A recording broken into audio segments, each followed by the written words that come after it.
টেবিলের উপর থেকে কাঁচের গ্লাস তুলে নিয়ে ছুঁড়ে মারে আসমানির দিকে। ডান পাশে কপালে লেগে ভেঙে যায় গ্লাসটি। নিচে বসে পড়ে আসমানি। মিসেস নুরি যেন একটা ঘোরে আছেন। ঠিক ভুল বিচার করতে ভুলেই গেছেন তিনি। গ্লাসের এক টুকরো হাতে তুলে নিয়ে আসমানি গলায় ধরে চেপে ধরে বলে ওঠেন, তোর কোনো যোগ্যতা আছে মিসেস নুরির সাথে কথা বলার? আবার ধাক্কা মারিস? বুকের পাটা কত বড়!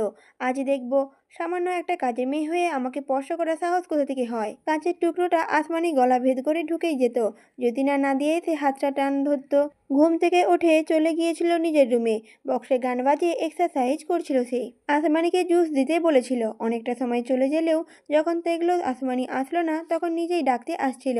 চিৎকার শুনে দৌড়ে আসে সে। এমন কিছু দেখবে হয়তো আশাও করেনি। একটানে মিসেস নুরিকে আসমানি থেকে আলাদা করে চেঁচিয়ে বলল, কি করতে যাচ্ছিলে? মাথা খারাপ হয়ে গেছে একদম? মিসেস নুরি রাগে ফুঁসতে থাকেন।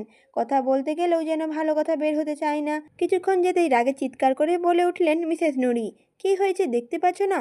ও সাহস কি করে হলো অনেককে নিচে নামানোর? ও জানলই বা কি করে কে ও? এসব তোমার প্ল্যান নয় তো? অনল জানতে পারলে কি হবে জানো না তুমি? নাদিয়া চট করে পেছনে তাকায়। গুটিয়ে থাকা অনেককে দেখে অবাক হয়। এক পলক আসমানিকে দেখে এগিয়ে যায় ভাইয়ের দিকে। ভয় ছিটিয়ে যায় অনেক। হাত ধরলে বারবার ছাড়িয়ে নেয়। অস্পষ্ট সুরে নাদিয়া বলে ওঠে, ছোট ভাইয়া। শান্ত হয়ে যায় অনেক। অবাক চোখে তাকায় নাদিয়ার ছলছল চোখের দিকে। নাদিয়া কিছু বলে না। ঘন ঘন চোখের পলক ফেলে কান্নাটা লুকিয়ে নেয়। তার কান্না মানায় না। আসমানি এক পলক নাদিয়ার দিকে তাকিয়ে কান্না ভেজা কণ্ঠে বলে উঠল, আমরা মানুষের বাড়িতে কাম কইরা দুমুঠা ভাত খাই। আপনার তো মানুষের রক্ত শুষিয়া খান। আমরা কি আপনার মতন হইতে পারুমু? একথা বলে আসমানি দৌড়ে বাইরে চলে যায়। নাদিয়া কিছুই বলে না। নিজের ঘরে চলে যায়। দোষটা যে আসমানির। সে কেন এত সাহস করলো? কিছু কিছু বিষয়ে আবেগ ভালোবাসা মায়া দেখানো পাপ। রিক্সা থামে নিরিবিলি জায়গায়। মনিরা দাঁড়ায় একটা বাড়ির সামনে। গেট এখনো খোলা। এগিয়ে যায় সেদিকে। ভেতরে যেতেই চোখে পড়ে একটা মেয়ে দরজায় বসে আছে। মনিরা আশেপাশে আবার তাকায়। ভুল বাড়িতে চলে আসলো নাকি? নিশ্চিত হতে বলে ওঠে, এই বাড়িটা কি আপনার? কিছুটা চমকায় মেয়েরা। মুখ তুলে মনিরাকে দেখে অবাক হয়। স্বাভাবিক কণ্ঠে বলে ওঠে, হ্যাঁ অবশ্যই। তা বললেন না কেন আপনি কেন এসেছেন? আপনাকে ডাকো, মনিরা বলে উঠল। ওর ফোন বন্ধ কেন? এদিকে যে বিপদ। অফিসার নোমান আমার শ্বশুরের খুনের জন্য আপনাকে সন্দেহ করছে। দুপুরের আগে থানায় না গেলে হয়তো ধরে নিয়ে যাবে। কথাটা মনিরা চিন্তিত সুরে বলে ওঠে। কিন্তু মীরা একদম চমকায় না। দরজা থেকে উঠে দাঁড়িয়ে মনিরাকে বসার জন্য একটা টুল এগিয়ে দেয়। ভাবলেস কণ্ঠে বলে ওঠে, আপনারা একটু বাইরে গেছে, আসলে পাঠিয়ে দেব। ওর ফোনে চার্জ নেই তাই ফোনটা বন্ধ। মনিরার কেমন একটা বিশ্বাস হয় না। লুকানো একটা ভাব। সন্দেহী কণ্ঠে প্রশ্ন করে, আপনারা ঠিক আছে তো? মনিরা কথাটি বলে উঠল। মীরা বলল, একদম ঠিক আছে। আপনি বাড়ি যান, ও আসলেই পাঠিয়ে দেব। আমি একটু বাইরে যাব তো, টিউশন আছে, তাই বলছিলাম। মনিরা চট করে বুঝে নেয় এই মেয়ে তাকে এড়িয়ে চলতে চাইছে। তাই আর প্রশ্ন না করে বেরিয়ে যায় বাড়ি থেকে। ঠিক আছে যেহেতু এত প্রশ্ন করে কি হবে। মনিরা চলে যায়। মীরা কেমন নিশ্চুপ হয়ে যায়। কঠিন নীরব শান্ত চোখটা যেন চিৎকার করে ওঠে। অবলীলায় চোখ দিয়ে জলটা গড়িয়ে পড়ে। তাকে রেখেই আদিল আবরাকে নিয়ে চলে গিয়েছিল। চিৎকার করে ডেকে গাড়ির পিছনে দৌড়িয়েও লাভ হয়নি। মানুষটার একদম মন গলেনি। শুধুমাত্র একটা থাপ্পড়ে শাস্তি তাকে 10 থেকে 12 ঘন্টা ধরে পেতে হচ্ছে। তবে সে কি এত সহজে ছেড়ে দেবে? তাকে যে আঘাত করে তার কষ্টের কারণ সে না হওয়া পর্যন্ত শান্তিতে সে ঘুমাতে পারে না। মীরা রাগে বিড়বিড় করে বলে ওঠে, আপনাকে পস্তাতে হবে, খুব করে পস্তাতে হবে। আমার চোখ দিয়ে যত ফোঁটা জল গড়িয়ে পড়েছে, আপনার বুক থেকে আমি তত ফোঁটা রক্তের স্রোত তুলব। আপনি তখন বুঝবেন সবাই কষ্ট ভোগ করার জন্য নয়, কেউ কেউ কষ্ট ফিরিয়ে দেওয়ার জন্য জন্ম নেয়। আপনার বুকটা আমি ঝাঁঝরা করেই সেই বুকের মর্মান্তিক স্পন্দন কান পেতে শ্রবণ করব। আপনি পুড়বেন, দগ্ধ হবেন, আমি শপথ করছি। কথাটা শেষ করেই মীরা শক্ত হাতে চোখটা মুছে ঘর থেকে ফোন নিয়ে এসে কাউকে ফোন দেয়। সাথে সাথেই ফোনটা রিসিভ হয়। মীরা বলে ওঠে, আমি বলছিলাম আমার উপর বিষয়টা ছেড়ে দাও। আগ বাড়িয়ে মাতব্বরি করছো কেন? আমার আপনার যদি কিছু হয় আমি কিন্তু তোমাকে ছেড়ে কথা বলবো না। অপর পাশে মানুষটা বিষণ্ণ হাসে। কিছুক্ষণ চুপ থেকে বলে ওঠে, কেউ কি নিজের প্রাণভোমরার এক চিলতে পরিমাণ আঘাত সহ্য করে? আমি করব কি করে? আমি তো ভালোবাসিনি। শুভ কেন নিঃশ্বাস নিতে কষ্ট হয়? প্রাণভোমরার যে দেহতে শান্তি মেলে না, সে তো দেশ বিদেশে ঘুরে বেড়ায়। ছটপট করি, জ্বলি, পুড়ি, নিঃশেষ হয়ে যাই। প্রাণভোমরা বড্ড চঞ্চল। আপরা আর মীরা দাঁড়িয়ে আছে পাশাপাশি। দুজনেরই চোখ রক্তিম, চোখে মুখে কঠোরতা। একে অপরকে কোথায় বেড়াজালে আটকে দিতে উদ্যোগ। ব্যান্ডেজের আড়ালে লুকিয়ে থাকা ক্ষতের দিকে ইশারা করে মীরা কর্কশ কণ্ঠে বলে উঠল, তোকে আমি কতবার বলেছি তুই আর পা বাড়াবি না? মানে না। আমার কথা শুনে তোর মজা মনে হচ্ছে, বাকিটা আমি দেখে নেব। প্রতি উত্তরে আফরাও কর্কশ কণ্ঠে বলে উঠল, তুই হয়তো ভুলে গেছিস, এর থেকে 4 গুণ ক্ষত নিয়ে আমি হেসেছি, দৌড়িয়েছি। আমাকে তোর দুর্বল মনে হয়? মীরা দীর্ঘশ্বাস ছাড়ে। এই মেয়েটাকে কি করে বুঝাবে তার ভিতরে পুড়াচ্ছে এমন পরিণতি সে দেখতে পাচ্ছে না। শান্ত সুরে বলে উঠল মীরা, তোর কি আমার উপর ভরসা নেই, বিশ্বাস নেই? প্রত্যুত্তরে আফরা বলে উঠল, কিছুদিন আগে তুই বিশ্বাস করতে না করেছিলি, তাই বাধ্য করিনি। আফরার রসিকতা উত্তরে খেপে যায় মীরা। আফরা মীরার দিকে একবার তাকিয়ে হেসে উঠল, আবার বলল, আমার কাজ আমি যেভাবে পারবো সেভাবেই করব। তুই পারবি? বাচ্চাদের মতো খামখেয়ালিপনা করে কি বোঝাতে চাচ্ছিস? দমে যায় মীরা, নিভে যায় সে। কোনো একদিন ঠিক এই কথাগুলোই সে আফরাকে বলেছিল। আজ মেয়েটা কেমন করে তা ফেরত দিচ্ছে তাকে। মীরাকে চুপ করাতে পেরে আফরা মুচকি হাসে। বহুদিন পর পাল্টা জবাব দিতে পেরে ভালোই লাগছে।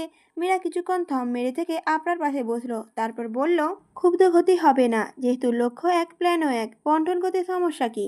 আফরা প্রতি উত্তরে বলে উঠল, আমি কখন বললাম ক্ষতি হবে? তবে তোমার ইমোশনাল ঘ্যানঘ্যানারিটা আমার পছন্দ নয়। সময় থাকতে শুধরে নাও, না হলে এক লাথি দেব, আকাশে উড়ে যাবি। একথা শুনে মীরা হাসলো, কিছু বলল না। নীরবতায় কেটে গেল কিছু মুহূর্ত। আফরা উঠে দাঁড়ালো, পরনে ওড়নাটা ঠিকঠাক করে বলে উঠল, 2টো বাজতে চললো, এবার একটু অফিসার নোমানকে দর্শন দিয়ে আসি। তারপর আফরা হাঁটতে শুরু করলো। মীরা অনিমেষ আফরার হাঁটার গতির দিকে তাকিয়ে রইল। মেয়েটার হাঁটতে খুব কষ্ট হচ্ছে, হয়তো ঝাঁকুনি লাগার ফলে কষ্টটা দ্বিগুণ হচ্ছে। তবুও খানিক জিরিয়ে নিচ্ছে না, ফলে ইমোশনাল হয়ে পড়ে মীরা। এতে নিজেই বিরক্ত হয়। এমন ইমোশনাল সে হতে চায় না, তবে সে বারবার ব্যর্থ হয়। আচমকা দাঁড়িয়ে গিয়ে আফরাকে উদ্দেশ্য করে বলে উঠল, আদিল মাহমুদকে ভালোবাসিস? চমকিত দৃষ্টিতে পেছনে তাকালো আফরা। মীরার চোখে শুধুই প্রশ্ন, নেই কোনো সন্দেহ। মুচকি হাসে আফরা, মাথা কাত করে কিছুক্ষণ ভাবার অভিনয় করে বলে ওঠে, কচু পাতায় পানি আটকে থাকে না, তেলে জলে কখনো মিশ খায়, লবণ দিয়ে কখনো চিনির কাজ করা যায়? তাহলে ভাবছিস কি করে আফরা আদিলের মিশ খাবে, ভালোবাসা জালে আটকে থাকবে, তিক্ত কথার বদলে প্রেমের বুলি মুখ দিয়ে নিঃসৃত হবে? ভাবনাটা একটু বেশিই হয়ে গেল না? একথা বলে আফরা চলে যায়। হেঁটে রাস্তায় দাঁড়ায় আফরা। মীরা হাসে, তৃপ্তির হাসি। আফরার উত্তরে সে খুশি হয়েছে, ঢের বুঝে যাচ্ছে। কিছু একটা মনে হতে সেও তাড়াহুড়ো করে ঘরে ঢুকে যায়। রেডি হয়ে বেরিয়ে পড়ে পরবর্তী গন্তব্যে। পুলিশ স্টেশনে রিক্সা থামে। ভাড়া মিটিয়ে আফরা নেমে পড়ে। এক পলক চারপাশ নজর ঘুরিয়ে হনহন করে ভেতরে ঢুকে পড়ে। কনস্টেবল আজাদ আলী এসেছিলেন নোমানের সাথে কথা বলতে।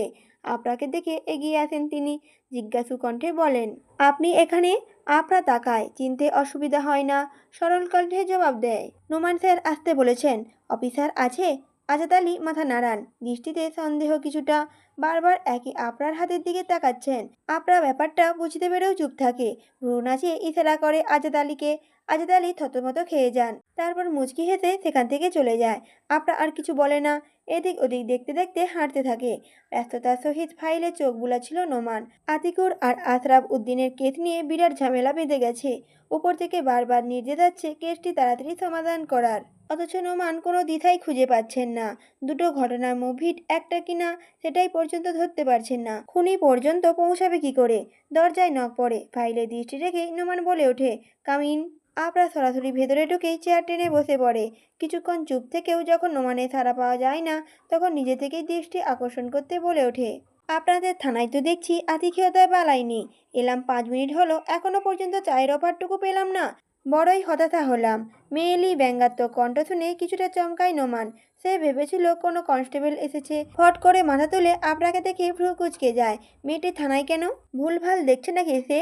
পরক্ষণেই মনে পড়ে সে বলেছিল হতাশা নিঃশ্বাস ফেলে 2টো কেসেই চক্করে সে পাগল হয়ে যাবে। তারপর আফরার প্রতি উত্তরে নোমান বলে উঠল, আপনি তো স্পেশাল, তাই শুধু চা দিয়ে আপনাকে অপমান করি কি করে বলুন তো মিস আফরা? নোমানের নজর পড়ে আফরার হাতের উপর। কপালে বড়সড় ভাঁজ পড়ে। তীক্ষ্ণ দৃষ্টি ফেলে হাতের ওপর। সন্দেহী কণ্ঠে বলে ওঠে, হাতে ব্যান্ডেজ কেন? আফরা বলে ওঠে, চোট পেয়েছি বলেই ব্যান্ডেজ। মানুষ নিশ্চয়ই লোক দেখানোর জন্য ব্যান্ডেজ করে না। কী জন্য ডেকেছেন সেটা বলুন।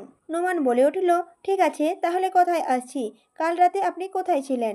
আফরা বলল, আমি আকাশে, পাতালে, বাতাসে, পানিতে যেখানেই থাকি না কেন সেটা জেনে আপনি কি করবেন?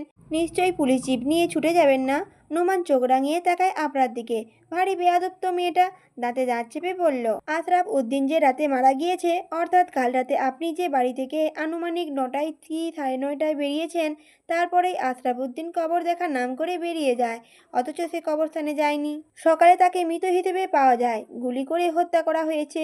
আজ আপনার হাতে ব্যান্ডেজ। আমি কি ইঙ্গিত করছি তা নিশ্চয়ই ঠিক বুঝতে পারছেন মিস আফরা?